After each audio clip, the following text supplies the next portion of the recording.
Comfortable ಆಗಿ ಎಲ್ಲಿ ಸಿಗುತ್ತೋ ಅಲ್ಲಿ ಮಲ್ಕೊಂಡ್ಬಿಡ್ತೀವಿ. ಇನ್ನು ಕೆಲವೊಬ್ಬರು ದಿಕ್ಕನ್ನು ನೋಡ್ಕೊಂಡು ಮಲ್ಕೋತಾರೆ.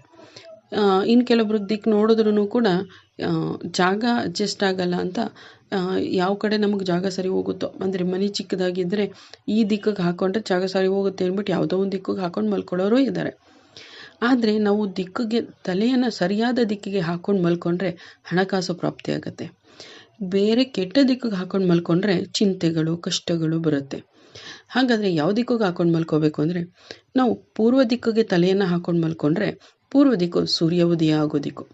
ಸೂರ್ಯ ಹೆಂಗೆ ಉದಯ ಆಗ್ತಾನೋ ಹಾಗೆ ನಮ್ಮ ಜೀವನದಲ್ಲೂ ಕೂಡ ಏಳಿಗೆ ಆಗುತ್ತೆ. ಹಾಗಂತ ಈಗ ಮಲ್ಕೊಂಬಿಟ್ರೆ ಏಳಿಗೆ ಆಗಲ್ಲ. ಮಲಗೋದ್ರಿಂದ ನಮಗೆ ಸ್ವಲ್ಪ ಒಳ್ಳೆ ಸಕಾರಾತ್ಮಕ ಯೋಚನೆಗಳು ಬರುತ್ತೆ.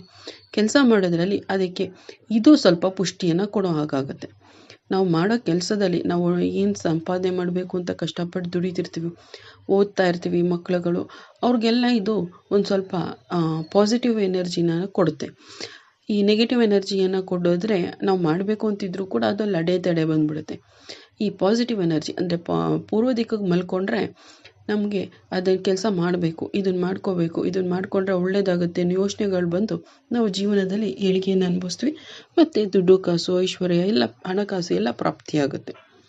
ಇನ್ನು ಪಶ್ಚಿಮ ದಿಕ್ಕಿಗೆ ಮಲ್ಕೊಂಡ್ರೆ ಚಿಂತೆ, ಕಷ್ಟಗಳು ಬರುತ್ತೆ. ಯಾಕಪ್ಪ ಅಂದರೆ ಇದು ಸೂರ್ಯನ ಉದಯ ಆಗೋ ದಿಕ್ಕನ್ನು ಕಾಲಿಂದ ಒದಿತಾ ಇರ್ತೀವಿ ಅಂತ ಬರುತ್ತೆ.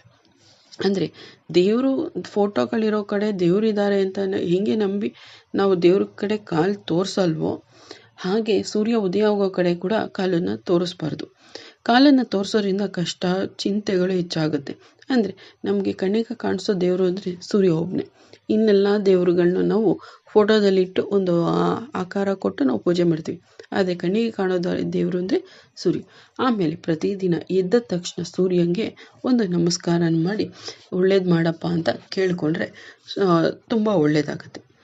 ಇನ್ನು ದಕ್ಷಿಣ ದಿಕ್ಕಿಗೆ ಮಲ್ಕೊಂಡ್ರೆ ಆಯಸ್ಸು, ಮನಸ್ಸಿಗೆ ನೆಮ್ಮದಿ, ಶಾಂತಿ ಹೆಚ್ಚುತ್ತೆ. ಇದು ಪಿತೃದೇವತೆಗಳು ಮತ್ತು ಯಮನ ದಿಕ್ಕು ಅಂತ ಹೇಳ್ತಾರೆ. ಹಾಗಾಗಿ ಪಶ್ಚಿಮ ದಿಕ್ಕಿನಲ್ಲಿ ತಲೆ ಇಟ್ಟು ಮಲ್ಕೊಂಡ್ರೆ ಆಯಸ್ಸು ವೃದ್ಧಿಯಾಗುತ್ತೆ. ಇನ್ನು ಉತ್ತರ ದಿಕ್ಕಿನಲ್ಲಿ ತಲೆ ಇಟ್ಟು ಮಲ್ಕೊಂಡ್ರೆ ಧನ ನಷ್ಟ ಮತ್ತು ಆಯಸ್ಸು ಕ್ಷೀಣಿಸುತ್ತೆ ಅಂತ ಹೇಳ್ತಾರೆ. ಜೊತೆಗೆ ಗಂಡಾಂತರಗಳು ಬಂದು ಒದಗುತ್ತೆ. ಇನ್ನು ಇದನ್ನು ವಿಜ್ಞಾನದ ಪ್ರಕಾರನೂ ಕೂಡ ಪ್ರೂವ್ ಆಗಿದೆ. ಅಯಸ್ಕಾಂತೀಯ ಧ್ರುವಗಳ ಘರ್ಷಣೆಯಿಂದ ಶರೀರದ ಆರೋಗ್ಯದ ಮತ್ತು ಬುದ್ಧಿಯ ಮೇಲೆ ದುಷ್ಪರಿಣಾಮ ಉಂಟಾಗುತ್ತೆ ಈ ದಿಕ್ಕಿನಲ್ಲಿ ಮಲ್ಕೊಂಡ್ರೆ ಅಂತ ಕೂಡ ನಾವು ವಿಜ್ಞಾನದ ಪ್ರಕಾರನೂ ಕೂಡ ಪ್ರೂವ್ ಆಗಿದೆ.